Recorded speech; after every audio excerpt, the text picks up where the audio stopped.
My mother looked at my 5-year-old and said there was no space for her. Yeah, right in front of her. Let that sink in for a second. We were still covered in dust when we got there. My name is Mia Anderson.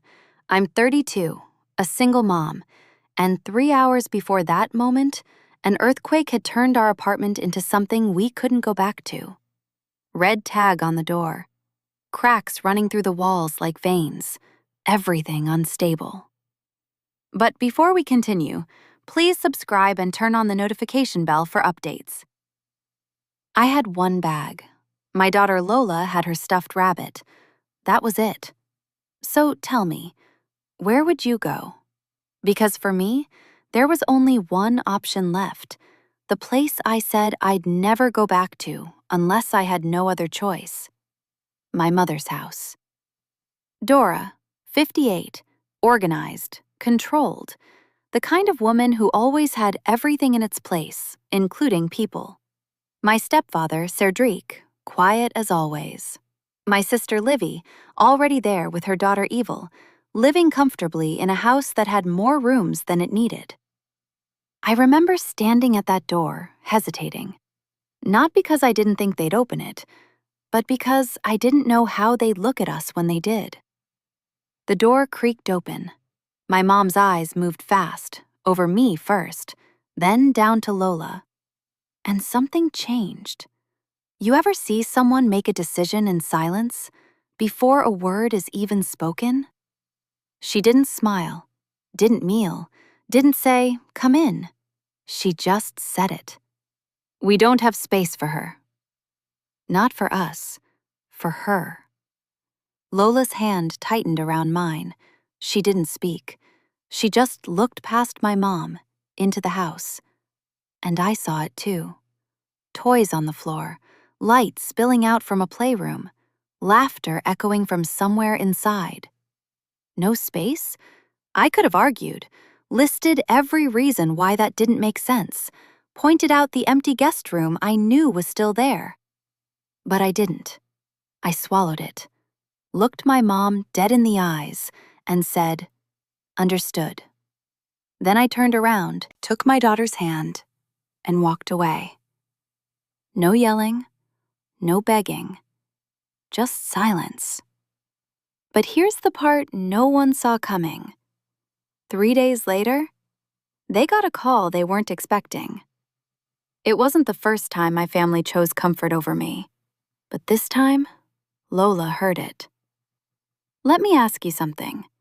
What hurts more, being rejected or watching your child realize they were? Because that's what stayed with me. Not my mom's words, not the house, not even the situation. It was Lola's voice later that night. Soft, careful, like she was afraid of the answer. "Mom, did I do something wrong?"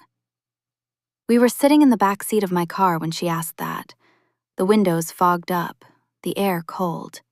That stuffed rabbit still in her arms. And I swear, something in me cracked right there. I told her no. Of course I did. Told her she was perfect, that none of this was her fault. But you know how kids are. They don't just hear what you say. They remember what they felt. And she felt unwanted. That didn't come out of nowhere either, because if I'm being honest, that moment at the door, it wasn't new. Growing up, my mom always had this way of dividing things. Livy got softness. I got expectations. Livy needed help. I needed to figure it out. And I did. Every time. So when I showed up at that house, part of me already knew how it might go. I just didn't think she'd say it like that. Not to a 5-year-old. Especially not when I saw what I saw inside. Evil had her own bedroom. Bright pink walls, toys everywhere. There was a whole playroom, fully set up, barely even used. And the guest room? Still there, same as always, empty. So no, this wasn't about space. And deep down, I knew that. That night, we didn't go back. I didn't call, didn't text, didn't give them another chance to reconsider. Instead, I drove, from one parking lot to another, from one temporary solution to the next. Eventually, we found a spot at an emergency shelter, crowded, loud, but at least warm. Lola fell asleep on my lap. I stayed awake, thinking, replaying everything. And somewhere between the noise and the silence, I made a decision. I wasn't going back there, not for anything. But life doesn't wait for decisions, does it? Because around 2:17 in the morning, my phone lit up. A notification. One I almost ignored. Claim status updated. I stared at the screen. Already? The next morning, everything started moving faster than I was ready for. You ever wake up expecting things to still be bad, and instead something shifts? Not fixed, not perfect, but different. That was me. I barely slept, but the second I opened my eyes, that notification from the night before was still there. Claim status updated. Same words, same quiet weight. So I tapped it, and for a second, I didn't understand what I was looking at. Approved, not pending, not under review. Approved. Because here's what I hadn't told anyone, not even my family. Weeks before the earthquake, I had filed a complaint about structural issues in my building. Cracks, leaks, things that didn't feel right. I documented everything, submitted reports, followed up. And it turned out, I wasn't the only one. After the earthquake hit, investigators connected it all. Structural negligence, missed violations, the kind of thing insurance companies don't argue with when it's documented. Which meant one thing. I wasn't just getting assistance. I was getting compensated. Significantly. By noon, I was on the phone with a caseworker. Calm voice, efficient, like this was just another file to them. But to me, this was everything changing. They offered immediate temporary housing, furnished, safe, available within 48 hours. 48 hours, after one night of not knowing where my child would sleep. I said yes before they even finished the sentence. And just like that, things started moving. Paperwork, calls, confirmations. By the second night, Lola wasn't in the back seat anymore. She was in a bed, clean sheets, soft lighting. Her stuffed rabbit tucked under her arm, like nothing had ever happened. She smiled. Not big, not dramatic, but enough. And I felt something I hadn't felt in days. Relief. Real, steady relief. Meanwhile, back at my mom's house, nothing had changed. Same routines, same comfort, same quiet assumption that I'd figure it out like I always did. Livy probably said it out loud. She had before. She'll be fine. But here's the part they didn't know. Things weren't just fine. They were shifting. Fast. Because later that day, I got another confirmation. Final approval. Full payout. More than enough to start over. To actually build something stable, not temporary. And for the first time since that door closed in my face, I wasn't thinking about going back. I was thinking about moving forward.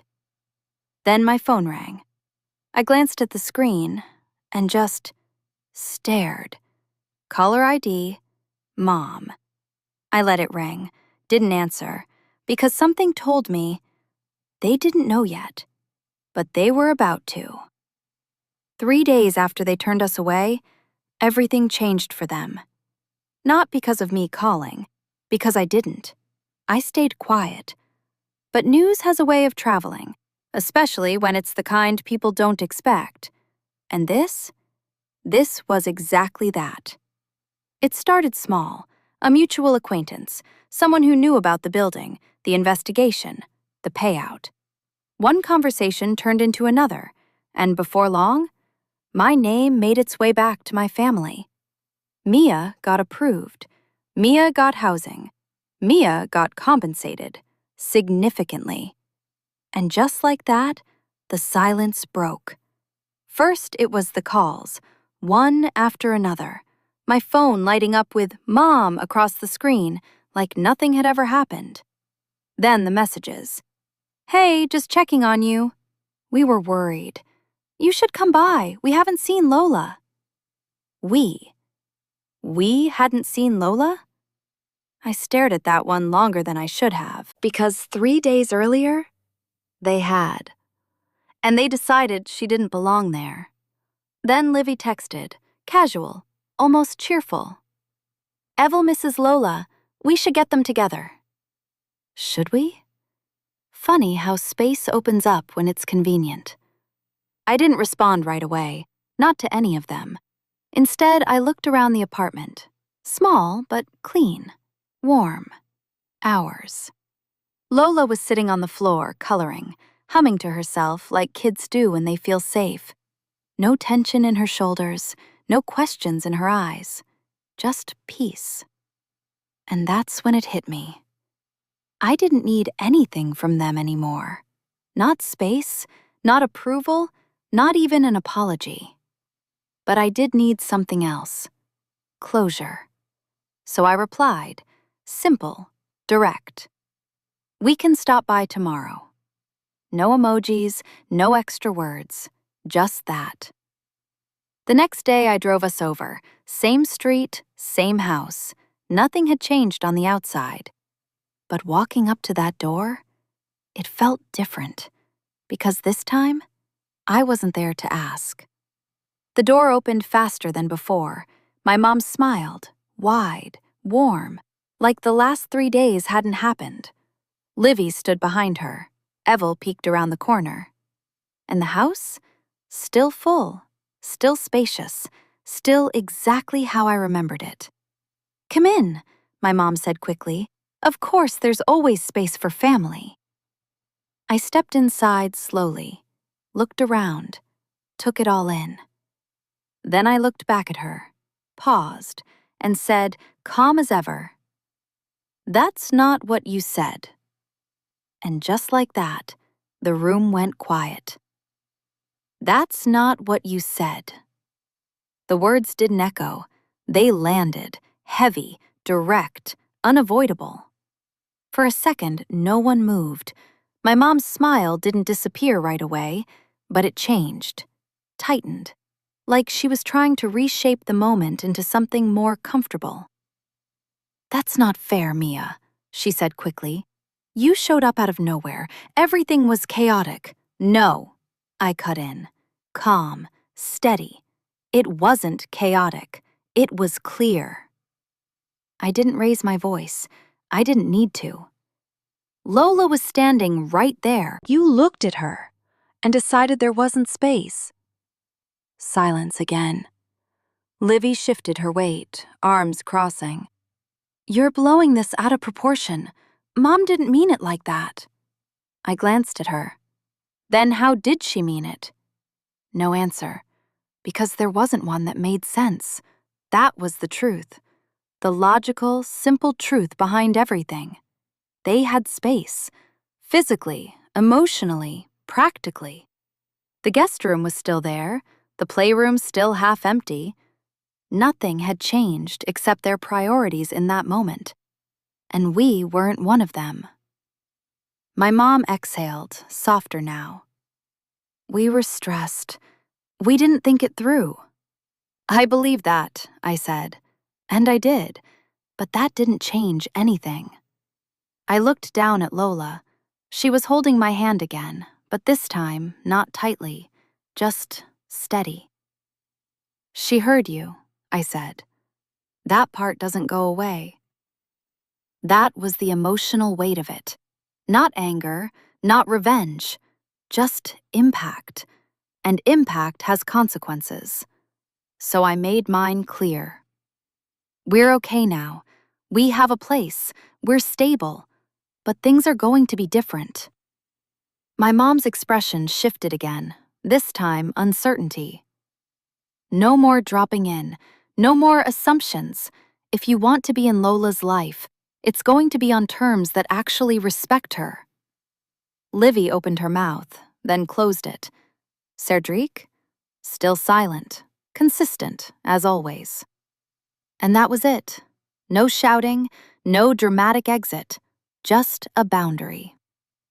After that day, things changed exactly how you'd expect. Calls became less frequent, visits scheduled, careful. My mom tried, in her own way, sometimes awkward, sometimes too late. Livy kept her distance unless it was convenient. And me? I stopped expecting anything different. That was the real shift. Weeks later, our apartment started to feel like more than temporary. Lola had her own corner, her drawings on the fridge, her laugh filling the space like it belonged there. Because it did. One night, I tucked her into bed, same stuffed rabbit, same quiet hum as she settled in. She looked up at me and asked, "We're staying here, right?" No hesitation this time. "Yeah," I said. "We're home." And that was the difference. They said there was no space for her, so I built a life where there always would be.